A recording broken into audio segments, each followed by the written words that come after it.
जय हिंद। जाट रेजिमेंट का पूर्व सिपाही पवन डू के आपका हार्दिक स्वागत करता है। पहले की वीडियो में दी हुई प्रतिक्रियाएं प्यार के लिए बहुत बहुत धन्यवाद। अगर आपने चैनल को अभी तक सब्सक्राइब नहीं किया है तो कृपया भी कर लें। भारत सरकार की मिनी रत्न कंपनी सेंट्रल कोलफील्ड्स लिमिटेड यानी सीसीएल में अनुसूचित जाति, अनुसूचित जनजाति एवं अन्य पिछड़ा वर्ग की रिक्तियों को भरने के लिए विशेष प्रक्रिया के लिए दिनांक 28 मार्च 2023 को एक नोटिफिकेशन कंपनी की ऑफिशियल वेबसाइट पर जारी किया है। इस नोटिफिकेशन के तहत केवल अनुसूचित जाति, अनुसूचित जनजाति एवं अन्य पिछड़ा वर्ग के लिए पात्र, इच्छुक व योग्य अभ्यर्थियों के आवेदन आमंत्रित किए गए हैं। नोटिफिकेशन में वर्णित पदों के लिए आवश्यक न्यूनतम योग्यता, अंतिम तिथि, वेतनमान व कुल रिक्तियों की संख्या की जटिलताओं को समझने के लिए यह वीडियो अंत तक जरूर देखें। यह है नोटिफिकेशन नंबर 63 दिनांक 28 मार्च 2023 को जो जारी हुआ है। इसमें ऊपर ही लिखा है अनुसूचित जाति, अनुसूचित जनजाति और अन्य पिछड़ा जाति की रिक्तियों को भरने की विशेष प्रक्रिया, यानी ये एक स्पेशल ड्राइव है। इसमें सामान्य यानी अनरिजर्व पोस्ट नहीं मिलेगी। अनरिजर्व मतलब इसमें ये पोस्ट हैं जो पहले की कोई रिक्रूटमेंट ड्राइव में खाली रह गई थी। जो रिक्त पद हैं उनको भरने की विशेष एक प्रक्रिया है ये, जिसमें जो पद जितने रिक्त होते हैं केवल उन्हीं की वैकेंसी है। अगर आप इन टोटल नंबर से, अगर रिजर्वेशन के परसेंटेज से अगर इनको काउंट करने लगेंगे तो ये मैच नहीं करेगा। तो पहले देख लेते हैं जल्दी जल्दी किस किस पोस्ट के लिए। सबसे है पहली है माइनिंग सीधार, जो technical and supervisory grade C की पोस्ट है। इसका मूल वेतन है 31,852 रुपये 56 पैसे प्रति माह है। और इसमें केवल अन्य पिछड़े वर्ग की जो नॉन क्रीमी लेयर है उसकी 5 सीट है, अनुसूचित जाति की 14 और अनुसूचित जनजाति की 58, कुल 77 रिक्तियाँ हैं, 77। दूसरी इलेक्ट्रीशियन, तो ये नॉन एक्सेवेशन, ये है डेली रेटेड की, इसमें कैटेगरी 4 में भर्ती किया जाएगा। इसका जो मूल वेतन है वो है 1,087 रुपये 17 पैसे प्रतिदिन। मतलब इनका कैलकुलेशन है वो प्रतिदिन के हिसाब से होगा, सैलरी मिलेगी महीने के अंत में। इस महीने पिछड़ा वर्ग की 3 सीट है और एससी की 29 और एसटी की 94, कुल 126 है इसमें। तीसरी पोस्ट है डिप्टी सर्वेयर, ये भी technical and supervisory grade C की पोस्ट है। इसका वेतनमान है 31,852 रुपये 56 पैसे और इसमें केवल एसटी में 20 सीट्स है, वो वैकेंट है। चौथी पोस्ट है असिस्टेंट फॉरमैन इलेक्ट्रिकल, ये भी technical and supervisory grade C की पोस्ट है। इसका भी मूल वेतन 31,852 रुपये 56 पैसे है। इसमें अन्य पिछड़ा वर्ग में 7 वैकेंसी है और एससी में है 23 और एसटी में 77, कुल मिला के 107 पोस्ट। अगर इन सभी चारों पोस्ट को मिलाएं तो ओबीसी में 15 पोस्ट है, एससी में 66 है और एसटी में 249, टोटल है 330 पोस्ट की वैकेंसी है कुल मिला के, जो एक स्पेशल ड्राइव है। इसमें वेतनमान NCW 10 के हिसाब से बताया गया है, जिसमें बाकी भत्ते और ये 3% इंक्रीमेंट, SDA VDA ये सब होगा। इनके बारे में अभी ज़्यादा सोचने की ज़रूरत नहीं है। हाँ, NCW जब 11 लागू हो जाएगा तो उसके हिसाब से इसमें फिटमेंट किया जाएगा। अगली खास बात इसमें है कि ये रिक्तियाँ बढ़ सकती है या घट भी सकती है। अनुसूचित जाति, अनुसूचित जनजाति, अन्य पिछड़ा वर्ग, नॉन क्रीमिलेयर अभ्यर्थी के लिए पदों का आरक्षण भारत सरकार के दिशा से किया जाएगा। खास चीज़ लिखी है कि इसमें अनारक्षित अभ्यर्थी, अनरिजर्व पोस्ट के लिए, मतलब लिखना चाह रहे हैं जनरल के कैटेगरी के वो बंदे और अन्य पिछड़ा वर्ग के अभ्यर्थी जो क्रीमी लेयर में आते हैं। तीसरा कौन सा, शारीरिक रूप से विकलांग, मतलब जो PWBD अभ्यर्थी है वो इन पदों के लिए आवेदन नहीं करें, उनके लिए वैकेंसी नहीं है। ये साफ साफ लिखा है, भ्रम में ना रहें। एक इम्पोर्टेंट बात है कि इसमें केवल एक ही पोस्ट के लिए आप आवेदन कर सकते हैं, आपके पास चाहे सारी क्वालिफिकेशन हो, लेकिन पहले तय कर लें कि किस पोस्ट के लिए इसमें आवेदन करना है। एक से ज़्यादा पदों पर आवेदन स्वीकार नहीं किए जाएंगे। और अंतिम तिथि इसमें 19/4/2023 है, 19 अप्रैल 2023। इसी डेट के हिसाब से आपकी न्यूनतम योग्यता, आपकी उम्र, इन सब का निर्धारण होना है। और इसमें क्वालिफिकेशन क्या क्या चाहिए, बहुत महत्वपूर्ण यह है। माइनिंग सुधार के लिए किसी भी मान्यता प्राप्त परीक्षा बोर्ड से आप मेट्रिकुलेट यानी 10वीं पास होने चाहिए। ये पहली योग्यता है न्यूनतम। दूसरी चाहिए कोयला खदान अधिनियम 2017 के अंतर्गत खान सुरक्षा महानिदेशालय से स्वीकृत व मान्य माइनिंग सुधार प्रमाण पत्र, वो भी अप्रतिबंधित होना चाहिए। इसमें दो कैटेगरी होती है। अथवा अन्य प्रमाण पत्र जो कोयला खान अधिनियम 2017 के अंतर्गत माइनिंग सुधार कार्य के लिए स्वीकृत हो। तो आप माइनिंग के स्टूडेंट हैं तो आपने कोयला खान अधिनियम 2017 को जरूर रूप से पढ़ा होगा। इसमें आपको पढ़ने से क्लियर कट हो जाएगा। शॉर्ट में बोले तो कि आपके पास माइनिंग सुधार का कॉम्पिटेंसी का सर्टिफिकेट जो होना चाहिए। और तीसरी इसमें चीज़ है मान्य आपके पास गैस टेस्टिंग का सर्टिफिकेट होना चाहिए। और चौथी न्यूनतम योग्यता है वो है कि आपके पास फर्स्ट एड का सर्टिफिकेट होना चाहिए। अंग्रेजी में भी यही लिखा है। एक चीज़ इसमें आगे लिखी मिलेगी, अगर अंग्रेजी व हिंदी दोनों में कोई आपको भ्रम होता है या कुछ असमंजस्य होता है तो अंग्रेजी में लिखी हुई बात को माना जाएगा। तो इसमें लिखा है मेट्रिकुलेट और इक्वलेंट एग्जाम। दूसरी है वैलिड माइनिंग सर्टिफिकेट। और ये जो नॉन रेस्ट्रिक्टेड यूँ है कि जहाँ पर अंडरग्राउंड माइन होती है वहाँ पर नॉन रेस्ट्रिक्टेड ही चाहिए होता है। रेस्ट्रिक्टेड की जरूरत नहीं पड़ती है, उसको मान्य नहीं किया जाता है। तीसरा है वैलिड गैस टेस्टिंग सर्टिफिकेट। चौथा वैलिड फर्स्ट एड सर्टिफिकेट। या फिर एक तो ये होगी। दूसरी आपके पास क्या क्वालिफिकेशन हो सकती है, आपके पास मेट्रिकुलेशन का सर्टिफिकेट हो नंबर 1। नंबर 2 पर आपके पास डिप्लोमा इन माइनिंग इंजीनियरिंग 3 साल का हो रिकॉग्नाइज इंस्टीट्यूट से। और तीसरी क्वालिफिकेशन आपके पास वैलिड ओवरमैन का सर्टिफिकेट होना चाहिए, वो भी अनरिस्ट्रिक्टेड और as per DGMS coal mine regulation 2017 के अकॉर्डिंग। और चौथा होना चाहिए आपके पास वैलिड गैस टेस्टिंग। और पांचवा फर्स्ट एड सर्टिफिकेट। ये वैलिड है जो है फर्स्ट एड सर्टिफिकेट। कुछ ऐसे भी इशू होते हैं जो समय समय पर जिनको रिन्यूअल करवाना होता है। तो अगर वो आपका सर्टिफिकेट रिन्यूअल कराने वाली कैटेगरी में बना हुआ है तो देख लेना चाहिए कि अंतिम तिथि के दिन आपका सर्टिफिकेट वैलिड हो। जिसकी वैलिडिटी लाइफ टाइम हो उसमें ये झमेला नहीं मिलेगा। दूसरी पोस्ट है इलेक्ट्रीशियन नॉन एक्सेवेशन टेक्नीशियन है। ये नॉन एक्सेवेशन मतलब उत्खनन विभाग में नहीं होंगे, उसके अलावा ये इलेक्ट्रीशियन होंगे। और इसमें मिनिमम क्वालिफिकेशन है किसी भी मान्यता प्राप्त बोर्ड से मेट्रिकुलेशन या तथा क्या लिखे हैं इसके इलेक्ट्रीशियन ट्रेड में ITI। हिंदी में लिखा है किसी भी मान्यता प्राप्त परीक्षा बोर्ड से मैट्रिक या इसके समकक्ष और इलेक्ट्रीशियन ट्रेड में ITI, दोनों एक साथ लिख दिए। अंग्रेजी में लिखा है मेट्रिकुलेशन और equivalent examination from any recognised board of examination with ITI in electrician trade. दोनों अलग अलग चीज़ें लेकिन एक साथ लिखी हुई है। फिर उसके बाद must have completed apprenticeship training under apprenticeship act 1961। आपके पास ITI के साथ साथ अप्रेंटिसशिप भी जरूरी है। तीसरी महत्वपूर्ण है जिसमें कुछ लोग बहुत कंफ्यूज रहते हैं, इसको समझ लीजिए। भारतीय विद्युत नियम के अंतर्गत खदानों के लिए LT परमिट या 440 से 550 वोल्ट माइनिंग पार्ट्स परमिट खदान के लिए लागू हो और जो सक्षम अधिकारी द्वारा जारी किया गया हो। और HT परमिट केबल ज्वाइनिंग। अंग्रेजी में लिखा है LT permit under IE rules for mine और 440 to 550 volt mining part permit issued by competent authority applicable to mine and HT permit for cable joining and overhead line issued by the competent authority applicable to mines। LT का यहाँ लिखा है लो tension और HT है high tension. तो आपके पास इसका gist ये है सारांश कि आपके पास इलेक्ट्रिसिटी जो रूल है उसके हिसाब से आपके पास माइन पार्ट में काम करने के आपके पास ये एक परमिट होना चाहिए जो इलेक्ट्रिसिटी बोर्ड या कंसर्न अथॉरिटी द्वारा दिया जाता है।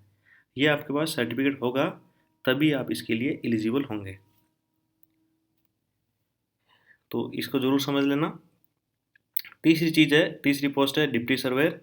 इसमें किसी भी मान्यता प्राप्त बोर्ड से मैट्रिक होना चाहिए और आपके पास DGMS का माइन सर्वेयर का सर्टिफिकेट होना चाहिए, वो भी अप्रतिबंधित मतलब अनरेस्ट्रिक्टेड।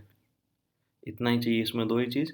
और चौथी पोस्ट है असिस्टेंट फॉरमैन इलेक्ट्रिकल। इसमें किसी भी मान्यता प्राप्त बोर्ड से मैट्रिक या इसके समकक्ष तथा इलेक्ट्रिकल इंजीनियरिंग में मान्यता प्राप्त डिप्लोमा, वो भी 3 साल का कोर्स। अंग्रेजी में भी ये लिखा है हाँ, और एक इसमें एक दूसरी क्वालिफिकेशन तीसरी और है, इलेक्ट्रिकल सुपरवाइजर प्रमाण पत्र जो खदानों के लिए वैध हो।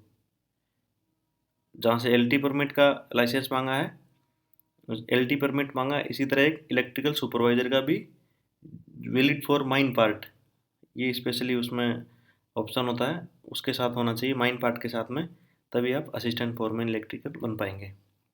तो क्वालिफिकेशन में ये दो चीज़ है ज़्यादा समझने वाली। एक तो असिस्टेंट फोरमैन के लिए आपके पास इलेक्ट्रिकल सुपरवाइजर सर्टिफिकेट होना चाहिए विथ माइन पार्ट, और इलेक्ट्रिशियन के लिए आपके पास एचटी और ये एलटी की जो परमिट है ये होना चाहिए विथ माइन पार्ट। आगे लिखा भी है कि आपको अनरिस्ट्रिक्टेड ही क्यों चाहिए। सीसीएल में भूमिगत एवं ओपन कास्ट दोनों प्रकार की कोयला खदान कार्यरत है, और अभ्यर्थियों का चयन सीसीएल के दोनों प्रकार के कोयला खदान में पदस्थापन हेतु किया जाएगा। अतः जिन अभ्यर्थियों के पास प्रतिबंधित प्रमाण पत्र उपलब्ध है उनकी उम्मीदवारी रद्द कर दी जाएगी। पहले से लिख रहे हैं क्लियर कट, इसलिए बाद में इस पर बवाल खड़ा करने का कोई फ़ायदा नहीं हो पाएगा। इससे अच्छा कि पहले से ये सर्टिफिकेट अपने पास रखें। अब इसमें नोट में लिखा है, प्रमाण पत्र की वैधता डीजीएमएस द्वारा जारी 2001 के परिपत्र के अनुसार ही विचार किया जाएगा। दूसरी खास चीज़ है कि mining sardar deputy surveyor assistant foreman के पदों के लिए क्या क्या इनकी posting technical and supervisor grade C में होगी। मूल वेतन दे रखा है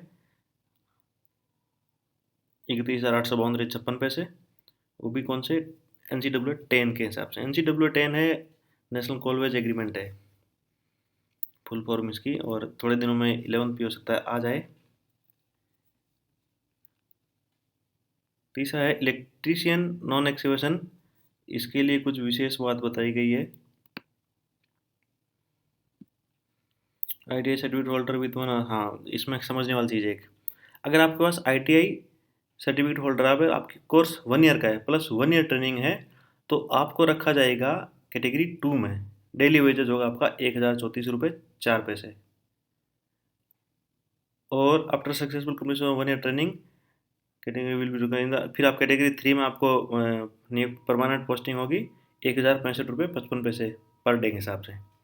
अगर आपकी ITI 2 साल की है और आपका 1 साल की ट्रेनिंग है अप्रेंटिसिप, तो फिर आपको कैटेगरी 3 में भर्ती किया जाएगा, और आपका डेली वेजेज होगा 1,065 रुपये 55 पैसे इस पर NCW 10। और फिर इन्हीं कैटेगरी 3 को रेगुलाइज किया जाएगा कैटेगरी 4 में, और उनकी डेली वेजेज होगा 1,087 रुपये 17 पैसे। तो आप देख लेना कि आप ITI 1 साल की प्लस ट्रेनिंग 1 साल की है, या आपकी ITI 2 साल की प्लस 1 साल की ट्रेनिंग है, उसी हिसाब से दोनों में फिर फर्क हो जाएगा। एज लिमिट किस तारीख को गणना की जाएगी एज की? 19 अप्रैल 2023 के दिन आपकी उम्र कम से कम 18 वर्ष होनी चाहिए। ज़्यादा से ज़्यादा कितनी होनी चाहिए? अगर आप अनुसूचित जाति या अनुसूचित जनजाति के हैं तो आपकी अधिकतम उम्र 35 वर्ष हो सकती है। अगर आप अन्य पिछड़ा वर्ग नॉन क्रीमी लेयर के अभ्यर्थी हैं तो आपकी अधिकतम आयु 33 वर्ष हो सकती है। और अगर आप कोल इंडिया की किसी भी अनुषंगी में कार्यरत कर्मचारी हैं और आप आवेदन कर रहे हैं तो आपके लिए आयु सीमा कोई बाध्यता नहीं है। आप कितनी भी आपकी उम्र हो आप आवेदन कर सकते हैं। अगर आप शॉर्टलिस्ट होते हैं तो आप जिस भी कंपनी में काम कर रहे हैं वहाँ के सक्षम अधिकारी द्वारा इस नोटिफिकेशन के साथ एक फॉर्मेट दिया हुआ है, उसी के अनुरूप आपको अनापत्ति प्रमाण पत्र यानी NOC साथ में लेके आनी होगी। तो ये हो गया आयु के संबंध में। आवेदन शुल्क केवल OBC जो नॉन क्रिमिनल है उनको 200 रुपये का नॉन रिफंडेबल आवेदन शुल्क इसमें देना होगा, वो भी लिंक के थ्रू पेमेंट होगा। अनुसूचित जाति और अनुसूचित जनजाति अभ्यर्थियों के आवेदन शुल्क भुगतान में छूट है, परंतु आवेदन शुल्क में छूट के लिए सक्षम अधिकारी द्वारा निर्गत जाति या जनजाति के प्रमाण पत्र आपको सर्टिफिकेट आपके पास होना चाहिए जो अपलोड करना होगा। आपका कास्ट सर्टिफिकेट है वो वैलिड होना चाहिए, फॉर्मेट जो इसमें दिया है उसी फॉर्मेट में होना चाहिए, ऐसा इस नोटिफिकेशन में लिखा है। विभागीय कर्मचारियों के लिए फिर से लिखा है कि आपको शॉर्ट लिस्ट होते हैं तो देना होगा NOC। और नोट C है आवेदन शुल्क किसी परिस्थिति में लौटाया नहीं जाएगा। चयन प्रक्रिया समझ लेते हैं, बहुत सिंपल है। सबसे पहले कंप्यूटर बेस्ड टेस्ट होगा, इसके लिए आपको रांची, जमशेदपुर, धनबाद, हजारीबाग किसी एक परीक्षा केंद्र पर आपको परीक्षा के लिए उपस्थित होना होगा। मतलब एग्जाम सेंटर 4 ही है, रांची, जमशेदपुर, धनबाद और हजारीबाग। ऑनलाइन एग्जाम होगा, मतलब कंप्यूटर बेस्ड टेस्ट होगा। और इसका शेड्यूल जो है ये मिल जाएगा कंपनी की ऑफिशियल वेबसाइट पर। और आगे क्या लिखा है, न्यूनतम योग्यता क्वालिफाइंग अंक सीबीटी मतलब उम्मीदवार की कंपनी के अनुसार। और विशेष नोट, एक चीज़ और है इसमें आगे कहीं, एससी और एसटी के कैंडिडेट को रांची आने तक सबसे छोटे मार्ग के लिए रेल के द्वितीय श्रेणी का भाड़ा दिया जाएगा। रेल की दूरी प्रत्येक ओर से 30 किलोमीटर से अधिक होनी चाहिए। डॉक्यूमेंट वेरिफिकेशन टाइम, वो भी डॉक्यूमेंट वेरिफिकेशन के लिए जब रांची बुलाया जाएगा तो आपको रेल का किराया मिलेगा अगर आपकी दूरी 30 किलोमीटर से ज़्यादा है तो। उसके लिए आपको अपना कास्ट सर्टिफिकेट की कॉपी साथ लगानी होगी, तब मिलेगा वो। एक खास चीज़ समझने वाली है कि सीबीटी का आयोजन किया जाएगा। सीबीटी में कुल 100 अंकों का होगा। प्रत्येक सीटिंग 1 घंटे की होगी और प्रत्येक प्रश्न 2 अंकों का होगा। गलत उत्तर के लिए किसी प्रकार की नेगेटिव मार्किंग नहीं की जाएगी। खास बात यह है यहाँ पर कि गलत उत्तर पर कोई नेगेटिव मार्किंग नहीं है। मल्टीपल चॉइस क्वेश्चंस होंगे और प्रत्येक सवाल में 4 विकल्प होंगे। एक विकल्प सही होगा, उसी को चुनना है। जिन प्रश्नों के प्रयास नहीं किया उनका कोई अंक नहीं मिलेगा। तकनीकी अंक का परीक्षण करेंगे। सीबीटी हिंदी अंग्रेजी दोनों में होगा। हिंदी अंग्रेजी संस्करणों के बीच अगर कोई भिन्नता होती है तो वैसे भी अंग्रेजी माना जाना है। उसके बाद न्यूनतम योग्यता, न्यूनतम क्वालिफाइंग अंक। कंप्यूटर बेस्ड टेस्ट में कुल जो 100 अंकों का होगा उसमें आप अनुसूचित जाति और अनुसूचित जनजाति के लिए मिनिमम 30 अंक लाने जरूरी है और अन्य पिछड़ा वर्ग के लिए मिनिमम 36 अंक आने जरूरी है, तभी आप पास होंगे। और जब तक पास नहीं होंगे डॉक्यूमेंट शॉर्ट लिस्ट के लिए बुलाया नहीं जाएगा। उसके बाद लिखा है मेरिट पैनल की घोषणा सीसीएल की वेबसाइट पर की जाएगी।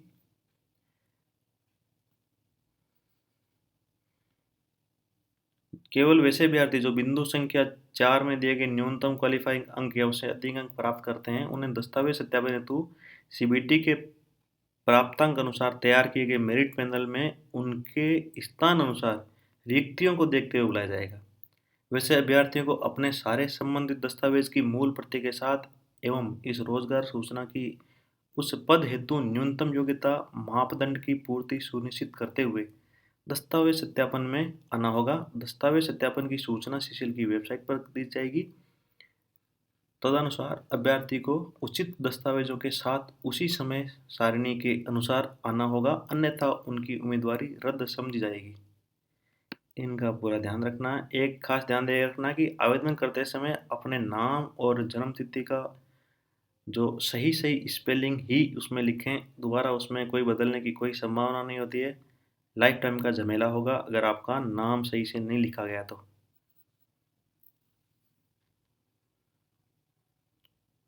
और क्या लिखा है आगे,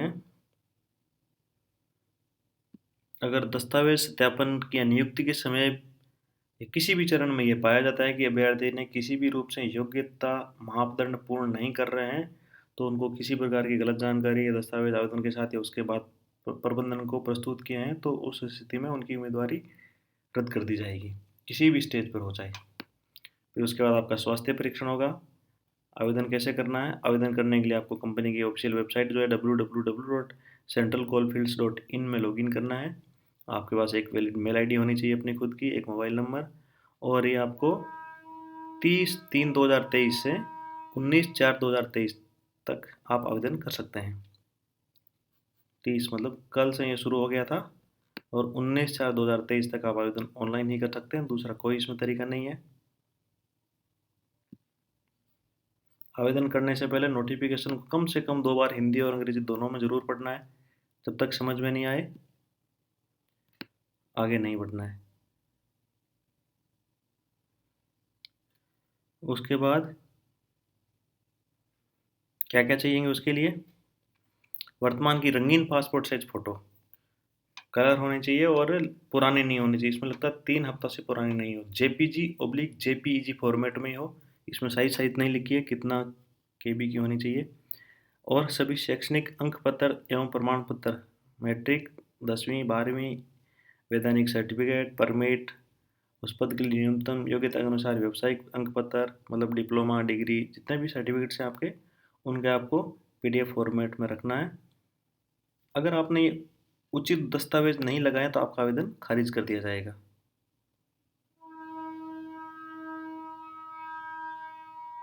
हस्ताक्षर केवल काले या नीले इंक से ही करने हैं, वो भी जेपीजी ओब्लिक जेपीईजी फॉर्मेट में। पेमेंट हाइपरलिंक ऑनलाइन आवेदन के भीतर ऑनलाइन के आवेदन के पोर्टल पर उपलब्ध रहेगी। आवेदन को इस लिंक पर किसी भी प्रकार के पेमेंट ऑप्शन से ऑनलाइन आवेदन शुल्क जमा करना होगा। आप ऑनलाइन आवेदन या किसी उचित दस्तावेज नहीं लगाएगा तो शायद पढ़ने योग्य न हो। अगर आपका जो डॉक्यूमेंट लगाएंगे अगर पढ़ने जैसी कंडीशन में नहीं हुआ तो भी आप रिजेक्ट हो सकते हैं। कास्ट सर्टिफिकेट का परफॉर्मा इसमें दिया हुआ है और ये सारे फॉर्मेट है। सामान्य निर्देश एक इसमें सबसे पहला बड़ा अंडरलाइन के साथ लिखा है, a candidate can apply only for single post against this employment notification. आप 2 पदों पर आवेदन नहीं कर सकते, केवल एक पे करना है।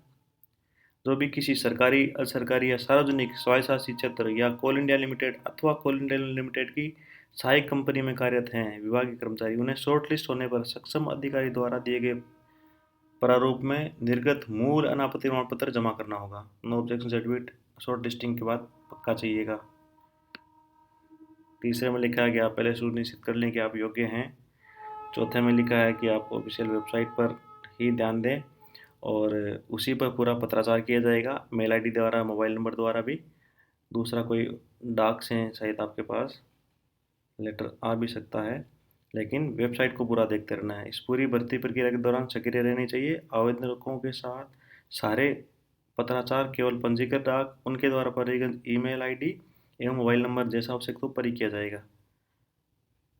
अन्य सभी सीसीएल जितने निर्देश है वो सीसीएल की ऑफिशियल वेबसाइट पर अवेलेबल रहेंगे।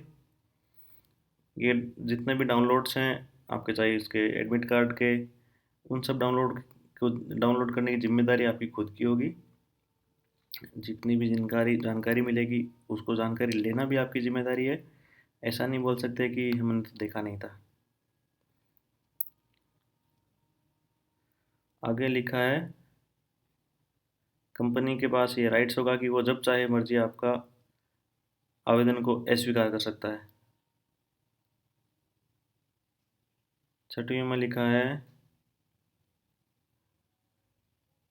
सीसीएल प्रबंधन का निर्णय सभी के लिए पात्रता, आवेदन की स्वीकृति, अस्वीकृति, चयन आदि से संबंधित विषयों पर अंतिम व बाध्य होगा। निर्णय सीसीएल के हाथ में, वो जैसा चाहे वैसा कर लेंगे। आपकी गुजारिश से या आपके इच्छा से हो ये जरूरी नहीं है।